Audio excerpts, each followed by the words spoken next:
हमारा कॉन्स्टिट्यूशन जो Indian constitution है वो ट्रू मानों में वाकई बहुत ही अच्छा कॉन्स्टिट्यूशन है।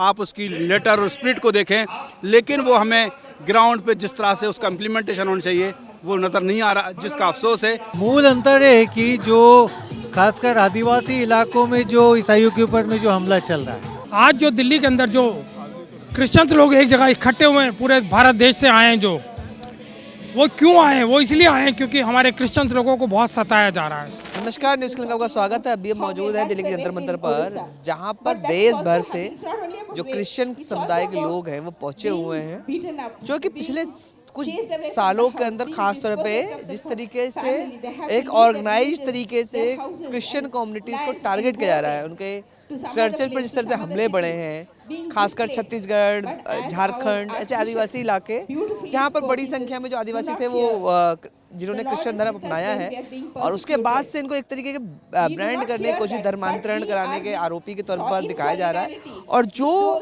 दलित आदिवासी क्रिश्चियन बन रहे हैं उनके जो अधिकार, सरकार दलित और आदिवासी होने के जो अधिकार है वो तक छीनने की जिस तरीके से प्रयास चल रहा है, उसके खिलाफ एक ज्वाइंट फोरम है।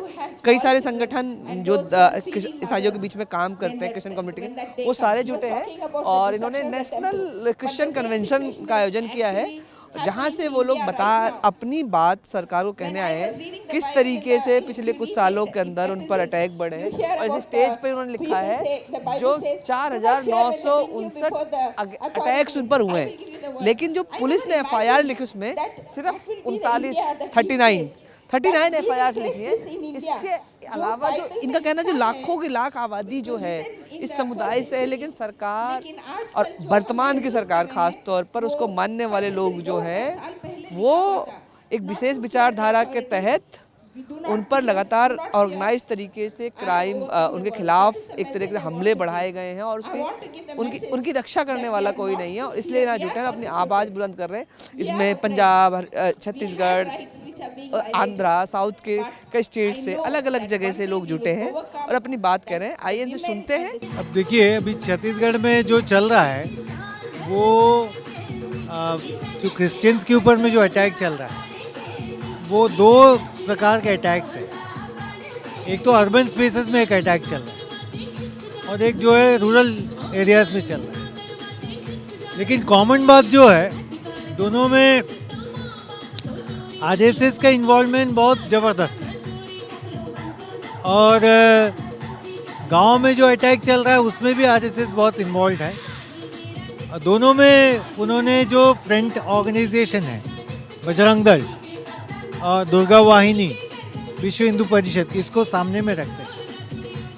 अंतर थोड़ा सा समझने के लिए मूल अंतर है कि जो खासकर आदिवासी इलाकों में जो ईसाइयों के ऊपर में जो हमला चल रहा है उसमें वो सारे लोग हैं अभी जिनको आज से 30-35 साल पहले RSS ने अलग अलग जगह से, जिनको आदिवासी इलाकों से जिनको उठा के उन्होंने वनवासी कल्याण आश्रम में जो ट्रेनिंग्स दी, और इन वनवासी कल्याण आश्रम में उन्होंने 2 प्रकार के ट्रेनिंग दी है। एक तो है कि उनका पूरा हिंदुआइजेशन हुआ, तो दूसरा चीज़ है कि उनको उनके मूल जो कल्चरल जो इंस्टिंक्ट्स है उससे उन्होंने अलग किया। सो उनके जो गांव के जो कल्चरल एस्पेक्ट्स है उसको अलग किया और उन तमाम कल्चर को हिंदुआइजेशन उसका किया। फॉर एग्जांपल कई सारे उनके अपने जो वन के साथ में जुड़े हुए, जंगल, ज़मीन और पानी, नदी, पहाड़ के साथ में जो जुड़े हुए अलग अलग जो पूजा अर्चना के, जो नेचर वर्शिप के जो बातें हैं, उसको सारी चीज़ों को कहीं ना कहीं हनुमान के साथ में, कहीं जैसे सरना को हनुमान बना दिया, कहीं आपका जो है पहाड़ का जो है उसको महादेव बना दिया, तो Mahadev is equal to Shiv, Shankar. तो इस प्रकार के एक जो पैरेलल नैरेटिव जो है क्रिएट किया गया। तो वो सारे जो लोग RSS के वनवासी कल्याण आश्रम के माध्यम से जिन्होंने पढ़ाई किए, लिखाई किए, वो सब अभी वापस गांव में आए, और वो सारे लोग आज के दिन में वहाँ पे कोई सरपंच है, तो कोई पंचायत का सेक्रेटरी है, तो कोई वहाँ पे BJP का ब्लॉक अध्यक्ष है, कोई विश्व हिंदू परिषद का वहाँ पे प्रचारक है, तो सारे आदिवासी लोग। अब उसी कॉन्टेक्स्ट में जो आदिवासी जब यीशु मसीह को स्वीकारते हैं तो इनको तुरंत ओरिएंटेशन मिलता है कि भाई ये तो हमारे खिलाफ में है, ये तो तुम्हारे खिलाफ में है।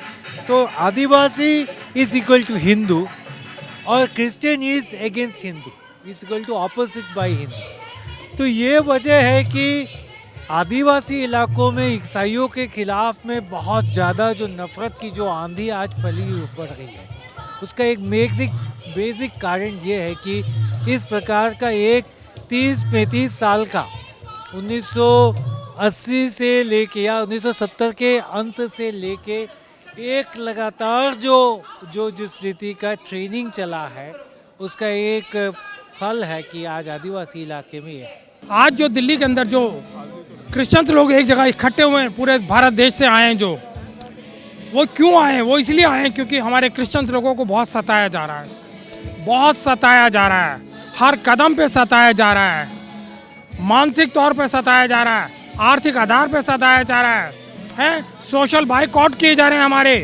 क्यों? क्या हम इस देश के नागरिक हैं या नहीं?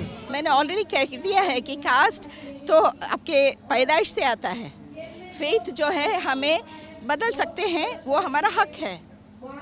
तो ऐसा कोई नहीं आता कि पैदाइश से ही रिलीजन में आ जाए हो।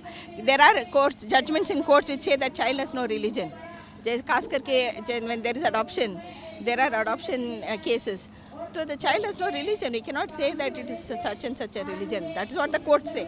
लेकिन एक बात है, it's also wrong to assert that Dalits and Adivasis are Hindus. किसने कहा? कहाँ पर है? There is no such record की, it is a fiction created by the census of India in 1930s, 1920s and 30s कि ये सब हिंदूज है। I have done some research and written articles on it. आज क्रिश्चियन कम्युनिटी की तरफ से एक नेशनल कन्वेंशन था जो कॉन्स्टिट्यूशन डे के उपलक्ष्य में रखा गया था, जिसमें हमारा कॉन्स्टिट्यूशन लिबर्टी, फ्रेटर्निटी, इक्वलिटी की बात करता है। उसी का मैसेज को देने के लिए यहाँ पर ये प्रोग्राम रखा था और उसी के लिए हम भी यहाँ आए थे।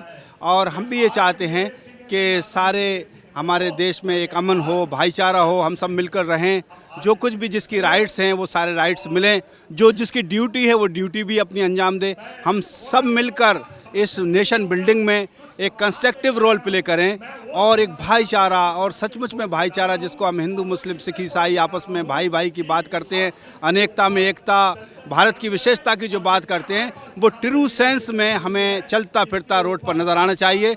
ऐसा ना हो कि हम ये बात दस्तूर में लिखी हुई है, कॉन्स्टिट्यूशन में लिखी है। आपको मालूम है कि हमारे संविधान निर्माता जनाब भीमराव अंबेडकर साहब ने ये बात कही थी कि मैं एक बहुत अच्छा ये कॉन्स्टिट्यूशन हम लोगों ने बनाया है, लेकिन ये तभी अच्छा है कि इसको इम्प्लीमेंट करने वाले अच्छे हों। अगर ये इसको इम्प्लीमेंट करने वालों की नीयत और इरादा अच्छा नहीं होगा तो फिर ये सबसे बुरा दस्तूर होगा। और अगर एक बुरा दस्तूर, बुरा आइन, बुरा कॉन्स्टिट्यूशन भी हो और उसको इम्प्लीमेंट करने वालों की नीयत और इरादा अच्छा हो तो वो एक बहुत अच्छा कॉन्स्टिट्यूशन बन सकता है। हमारा कॉन्स्टिट्यूशन जो इंडियन कॉन्स्टिट्यूशन है वो ट्रू मानों में वाकई बहुत ही अच्छा कॉन्स्टिट्यूशन है। आप उसकी लेटर और स्पिरिट को देखें, लेकिन वो हमें ग्राउंड पे जिस तरह से उसका इम्प्लीमेंटेशन होना चाहिए वो नज़र नहीं आ रहा, जिसका अफसोस है। लेकिन इसमें हमने हुकूमत से भी अपील की है कि वो इंश्योर करें रूल ऑफ लॉ को, और अपनी कम्युनिटी के लोगों को भी, ईसाई कम्युनिटी के लोगों को भी और मार्जिनलाइज कम्युनिटी के लोगों से भी कहा है कि वो हम सब मिलकर अपने राइट्स के लिए भी लड़ें और नेशन में खुशहाली और उसके डेवलपमेंट के लिए भी काम करें। हमारे क्रिश्चियंस लोग हर चर्च के अंदर प्रार्थना करते हैं अपने देश के लिए, देश के राष्ट्रपति, प्रधानमंत्री और देश की जो कार्यकारिणियाँ हैं, जो गवर्निंग बॉडी हैं, उन सब के लिए प्रार्थना करते हैं। कहीं मंदिर में नहीं होता। मंदिरों में क्या होता है? धर्मांतरण कौन कर रहा है? सुनिए मेरे से, अब आप धर्मांतरण कर रहे हैं 2% लोग, 2% लोग, जिनको मनुवादी कहा जाता है, जिनको ब्राह्मणवाद कहा जाता है। देखिए, ऑर्गेनाइज अटैक जो है चर्चों के ऊपर में वो इस वजह से हो रहा है कि आरएसएस का काम अभी भी लगातार जारी है। मान लीजिए कि 80 के दशक में वो किसी एक इलाके से, किसी एक ब्लॉक से 10 लड़कों को ले गए थे। 90 में वो उस ब्लॉक से 100 लड़कों को लेके गए। 2000 के दशक में 100 लड़के, 100 लड़कियां को भी लेके गए। तो लोगों की जो जितने जो ट्रेंड जो लोग हैं वो ज़्यादा बाहर निकल रहे हैं। जितना ज़्यादा लोग है उतना ज़्यादा विरोध, जितना ज़्यादा विरोध उतना ज़्यादा नफ़रत की आंधी। तो ये आप देख रहे कि शुरुआत में आज से 10 साल पहले अगर आप देखते हैं तो गांव में ऑर्गेनाइज विरोध थोड़ा कम था, वो छुटपुट विरोध था। लेकिन अभी क्या है कि जो नए लड़के जो 12वीं पास करके या BA पास होके जो बाहर निकलते हैं वो सीधा जो है उनको वहीं से ही उधर ही से जो है उनका एडमिशन होके आता है। किस में उनका एडमिशन हो जाता है? बजरंग दल में एडमिशन होके आते हैं, या जो लड़कियां आते हैं वो दुर्गा वाहिनी में एडमिशन होके आते हैं। तो ऑर्गेनाइज्ड अटैक्स इसीलिए होते हैं क्योंकि ग्राउंड में वो RSS के जो संस्थाएं हैं उसको ज़बरदस्त ढंग से और सुनियोजित तरीके से ऑर्गेनाइज कर रहे हैं। और जितना ज़्यादा सुनियोजित रीति से ऑर्गेनाइज कर रहे हैं उतना ज़्यादा अटैक्स भी ऑर्गेनाइज है, क्योंकि नफरत ऑर्गेनाइज हो रहा है। It is actually the organised methodology of hatred जो है वो बहुत ज़्यादा ऑर्गेनाइज हो रहा है। वो तो सारा डेटा वो आप उसके होर्डिंग पर देख लें, जो डेटा है सामने है। जो कुछ रात को आप मीडिया वाले हैं रात दिन देखते हैं, कहाँ लिंचिंग हो रही है, कहाँ लातें मारी जा रही हैं, वो सब कुछ है। अब कोई जग ज़ाहिर है, कोई छुपा हुआ तो है नहीं है। इंटरनेट का ज़माना है। आज अभी आप गूगल पे कर दीजिए, एक कमांड दीजिए कि कितने राइट्स हो चुके हैं, कितने वायलेंस हो चुके हैं, कितनी लिंचिंग हो चुकी है, कितने लोग कोर्ट में, सब कुछ है। ओपन स्पेस में कोई चीज़ छुपी हुई नहीं है। बस हम यही कहते हैं कि जो कानून है उसको अपहोल्ड करो। This is against the law. Does the government believe that that its citizens need to be protected? Does the constitutional right to freedom of belief be protected? Then it should carry it out. Otherwise, साफ-साफ कह दो कि ये हमारा citizens नहीं है। So you cannot have both ways. You cannot say that हमारा vote भी छीनो और हमारा हक भी छीनो। ऐसा नहीं हो सकता है। हम किसी एक कम्युनिटी को के तौर पर नहीं देख रहे हैं, लेकिन अगर हम कॉन्स्टिट्यूशन को देखते हैं तो कॉन्स्टिट्यूशन हमारा सेकुलर है। कॉन्स्टिट्यूशन हमारा कहता है कि हर मज़हब के लिए आज़ादी है। तो जब आज़ादी है मुझे अपने मज़हब के पर अमल करने की, उसको इख्तियार करने की, उसको अपनाने की और उसको प्रोपेगेट करने की, तो दो बातें कंट्राडिक्टरी हैं। एक तरफ कॉन्स्टिट्यूशन कहता है कि आपको आज़ादी है, दूसरी तरफ के आप कहेंगे कि नहीं हम अमल नहीं करने देंगे। तो दो अलग अलग बातें हैं। हम चाहते हैं जो कॉन्स्टिट्यूशन में लिखा है वो होना चाहिए। जैसा कि आपने सुना वीडियो की बातचीत में, जो आज जो यहाँ जुटने का सबसे बड़ा कारण ही है जिस तरीके से माइनॉरिटी होने के हक पर एक तरीके से हमला है, जो कि हमारा संविधान सभी को आज़ादी देता है, जिसमें आस्था हो उसको माने, अपने धर्म का प्रचार प्रसार करे, उसकी भी छूट है। लेकिन आज एक ऐसा माहौल बनाया जा रहा है जो एक विशेष धर्म संप्रदाय को छोड़कर कोई भी अपनी धार्मिक गतिविधियाँ या बिलीफ को फॉलो कर रहा है या बढ़ाना चाहता है, उसको धर्मांतरण के नाम पर हमले किए जा रहे हैं। ख़ास तौर पर माइनॉरिटीज़, चाहे उसमें मुस्लिम हो चाहे क्रिश्चियनिटी हो, इस तरह के जो भी धर्म हैं उन पर लगातार हमले बढ़े हैं। और कई जगह तो सरकारों ने भी इस तरह एंटी कन्वर्जन लॉज ला के इस तरह से हमला कर रही है। देखो एक बात स्पष्ट है, जो फोर्सफुली कन्वर्जन इलीगल है, गलत है, उसको नहीं होना चाहिए। अगर उस तरह होता है वो अपराध की श्रेणी में, उसके खिलाफ कर। लेकिन अगर कोई अपनी मर्जी से किसी आस्था को बदलना चाह रहा है या बदल रहा है, तो उसको उसकी आज़ादी जो संविधान देता है उस पर इस तरह के हमले होना, क्योंकि हमारा संविधान तो किसी भी धर्म की आस्था में शामिल होने का, उस विश्वास करने का हक देता है। इसके अलावा जो लोग किसी भी धर्म में आस्था नहीं रखते, किसी भी बिलीव में आस्था, उनकी भी आज़ादी है। एक सेकुलर स्टेट, कॉन्स्टिट्यूशन से चलने वाला स्टेट, और हमारा संविधान इतना मैच्योर तरीके से बना हुआ है, उसको लागू करें। लेकिन आज क्या हालात हो गए जो अलग अलग समय माइनॉरिटीज़ कम्युनिटी के लोगों को प्रोटेस्ट करना पड़ा है। तो इसी की एक बानगी यहाँ पर थी। इन्होंने सरकार से अपील करी है जो इनके पर जो अटैक्स हो इनको रोका जाए, इनके अधिकारों को सुनिश्चित किया जाए, और इस तरह के जो इनके बिलीफ्स पे जो हमले हो रहे हैं उसको रोका जाए। अभी के लिए बस इतना ही। देखते रहे न्यूज़ क्लिक। बहुत बहुत धन्यवाद।